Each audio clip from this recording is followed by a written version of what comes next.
वसुधा को वापस घर लेकर आ चुका है। देव करके उसके साथ शादी पता चल चुका है। गज रही है वसुधा। जी हां दोस्तों, सुपर टीवी सीरियल वसुधा का आने वाला ट्विस्ट काफी धमाकेदार होने वाला है। इस कहानी में आप देख रहे हैं कि देव की नाराजगी वसुधा से सही नहीं गई और इसीलिए जब देव ने उसे जाने के लिए कहा तो भाई वसुधा देव की आज्ञा का पालन करते हुए उसे छोड़कर जा चुकी होती है अपने गांव। जी हां, यहां पर वसुधा ने आशीर्वाद ले लिया है चंद्रिका से।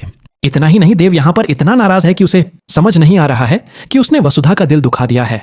और जब अविनाश देव को समझाने जाता है तब भी यहां पर देव जो है अविनाश और वसुधा को ब्लेम करते हैं कि इन दोनों की वजह से ही वह अपनी कजरी यानी कि अपने प्यार से नहीं मिल पाया, क्योंकि यही ऐसा मौका था जब वह अपनी कजरी को मिल पाता। लेकिन अविनाश और वसुधा की इस प्लानिंग की वजह से देव को यही लग रहा है कि इन दोनों की वजह से वह अपने प्यार तक नहीं पहुंच पाया और अब ना ही वह कभी पहुंच पाएगा। लेकिन कहानी में आ गया है बहुत ही इंटरेस्टिंग ट्विस्ट, क्योंकि फाइनली अब इतना पुराना राज और इतना बड़ा सच जो कि अभी तक देव से छुपा हुआ था, वो सच अब देव के सामने खुल जाएगा। और यह सच है कि भाई कजरी कोई और नहीं बल्कि वसुधा ही है।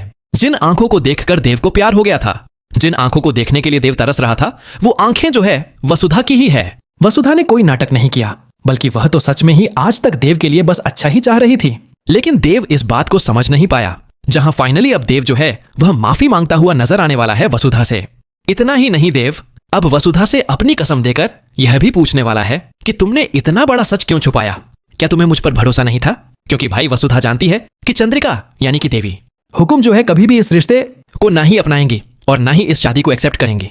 जिसके बाद यहां पर देव अब वसुधा को भरोसा दिलवाने वाला है कि वह मां सा से यानी कि चंद्रिका से बात जरूर करेगा और इस रिश्ते को मंजूरी भी दिलवाएगा। यानी कि अब यहां पर फाइनली देव जो है वसुधा को प्रपोज करने वाला है। ऐसे में यहां पर देव और वसुधा अब शादी करके ही लौटने वाले हैं घर में।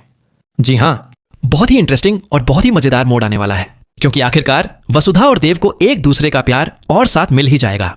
तो यानी अब यहां पर जब चंद्रिका देखेगी देव और वसुधा को इस रूप में, तो भाई उसके तो होश ही उड़ने वाले हैं और हमेशा की तरह वो वसुधा को ही ब्लेम करने वाली। लेकिन क्या इस बार देव वसुधा के साथ खड़ा रहेगा और मासा के खिलाफ जाकर इस रिश्ते को एक नया मौका देगा? वेल दोस्तों, आप कितने एक्साइटेड आने वाला धमाकेदार ट्विस्ट देखने के लिए हमें कमेंट के शेयर करें। क्या आप चाहते हैं कि देव अब वसुधा के लिए लड़े चंद्रिका से और उसे हक दिलवाए? उसका तो हमें कमेंट करके बताएं। ऐसी टीवी की लेटेस्ट अपडेट के लिए चैनल को सब्सक्राइब करना ना भूलें।